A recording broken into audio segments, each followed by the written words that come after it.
Hello and welcome to another quick video.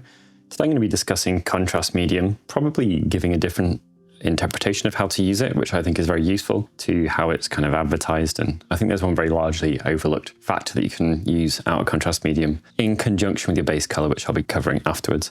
So what we have here is a piece that I've based in Corax white, which is not quite pure white, but it's gray. I'll touch on that in a second. Firstly though, let me cover the basic properties of contrast medium, and then we'll jump into getting the most out of it, and then we'll combine it with base color, and then we'll do some examples. That was a bit aggressive. All right, okay. So let's move that over and go from the start. So contrast medium you can use to dilute your contrast paints. Touch on dilution in a second.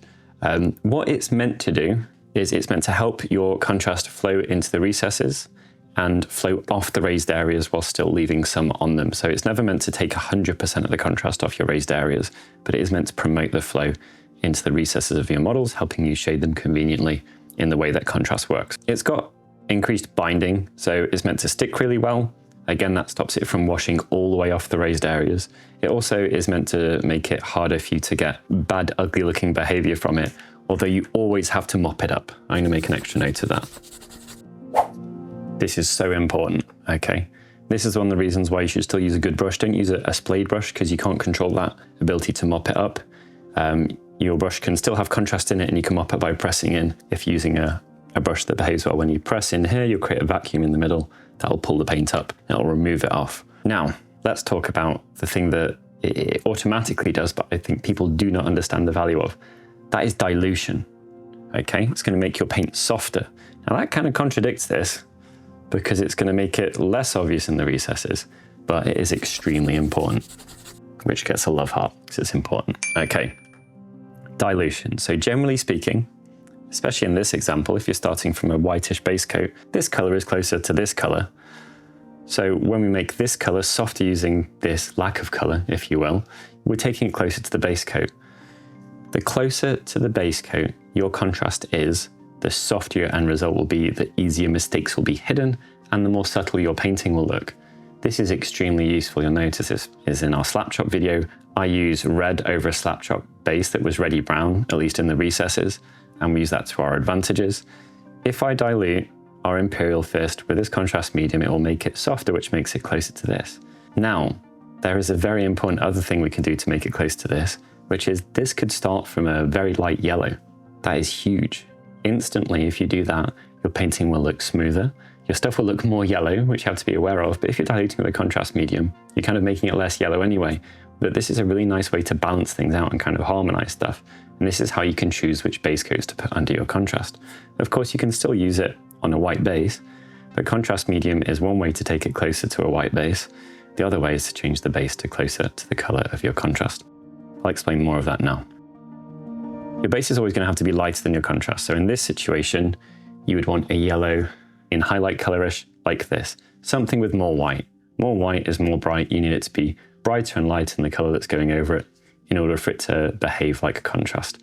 There's some niche examples where that wouldn't be the case, but the most common example is going to be in the recesses of slap chop, where you've got like maybe even a black or a dark gray or something, but you want it to be dark there, so that's kind of all right. Something else to discuss about your base coat is, if your base coat is matte, I've used Corax white, which is still quite satin by white standards. Satin, the paint's going to run off things more easily, flowing off the raised areas into the recesses. If it's matte, that spongy matteness to it is going to absorb the color, and even on the raised areas, it's going to be pulled right in there. And it's also going to dry out faster, and you're going to get slightly increased risk of tidal marks and things that you can't fix, because working fast with contrast is something you're always rewarded for, and you have to work really fast if you're working over matte. Maybe it's going to make it too fast, whereas satin, you've got a longer working time. So it's kind of like you're working faster even though you're not when you're over satin, because you've slowed time down, time's effect on the paint. Now, the easier, softer, smoother. Time to get in for some examples, and we'll be using this half of a piece of Tyranid terrain that I've got here to show you exactly what I mean. So let's get into that after a slurp of our coffee. Let's go for our first test. Now, one thing you need to be aware of is, let me bring my water in here. If you've got too much water in your brush, you're going to be diluting your contrast with something that you didn't choose to. So take off the excess water in your mouth, on your hand, whatever. You can have some in there, that's fine. That'll help the contrast paint leave. Always shake firmly. but you don't want to be diluting it with something that you didn't choose to, okay? Take my contrast out, I can work from here. I'll be showing you some dilution with contrast medium in here soon. Now, this is what it's going to look like neat. Pretty cool. I'm being careful to keep my piece horizontal. I want my contrast paint to only run in one direction. I'm going to stop against this detail, which gives me a good point to kind of take a pause on. It's easier to make sure that you don't get semi-dried contrast if you stop at a particular point. All right, there we go. That's how that looks. Looks great. This is Imperial Fist, which is my favorite contrast paint.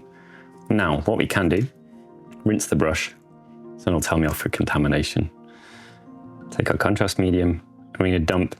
The ratio doesn't matter, guys. You've got to get over the ratios, but in this case, it's about 50-50. If you're using an old contrast, it'll be evaporated and you might need a little bit more. Now let's do exactly the same thing again. So what you can see here is that it's softer, it's lighter, it's brighter. Now this isn't better or worse, it's just, you know, it's up to you whether you think this is beneficial or not. The recesses aren't quite as rich, nor are the raised areas. I'm going to let this dry, and then we're going to put this yellow down on this area, and we're going to see what happens. It should be useful. This is the definition of raw dogging in painting there, straight onto the brush. It was a pre-wetted brush, but you can take more care than I have.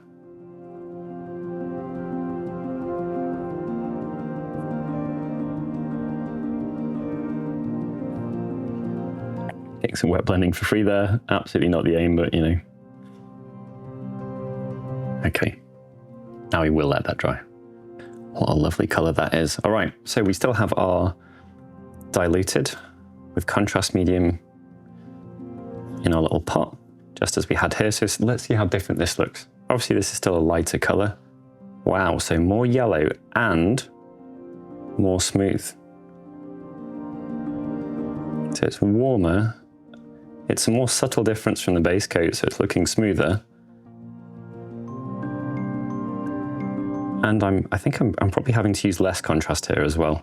That's noticeable. I don't need as much. I'm not needing to use as much for a strong result. I'm not saying that's, you know, a benefit because I'm saving paint or anything. That would only be minor, but I really like how this looks. This is the best of the three. It's just because I went over a base coat of a similar color. Wash this out.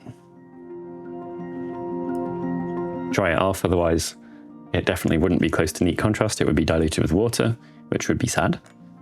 Give it a shake, actually, it's been a little while.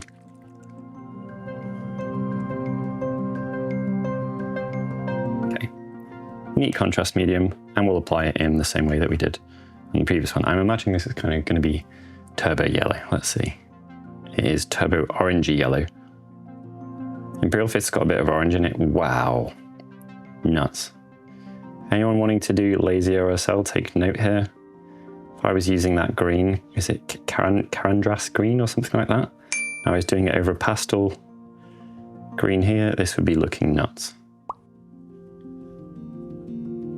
All right, there we have, on the same model, an illustration of the result of the base coat. So we have, to recap, normal, just flat, over a white base coat, undiluted Imperial Fist. Diluted with contrast medium Imperial Fist. Diluted with contrast medium and over a light base coat of a similar color to the one that we're using. And then we have pure contrast, not diluted, over a light base coat, similar to one that we're using. 1, 2, 3, 4. All slightly but noticeably different. You can use these and the knowledge from this video as you see fit, but it is amazing what this can add to your result. If I was to mix this with an orange, as I went down here, then we could use the same contrast and have it boost up each time closer towards orange. Tell you what, I'll just do that so you don't have to imagine it, and then we'll sign off. Drop of the yellow. I'm not going to use much. This is lemon. This is peach. I use a tiddy tad of peach. We'll test on our bottles, just so good for dropping out the right amount. There we go. So this should As you can see, that's more orange, right? We'll use a colour like this to base coat. That's too wet. There was more water in there left over than I thought, so. All right, leave me, I'll base coat these. All right, the paint is drying. I'm just gonna wash off a little dippy well, and let's see. Hopefully I've made not too unsubtle a jump and not too subtle a jump between those two colours. I guess we'll find out. All right, so it's continued from where we were. I'm using neat contrast. And we should have a more orange version here. Keep it horizontal, don't forget. I don't want it to run in a different direction. And as we go down, it should get even more orange, which it has. And we're just using the same contrast paint. So rather than changing your contrast, you can change your base coat, and the contrast will make whatever you do look way more subtle.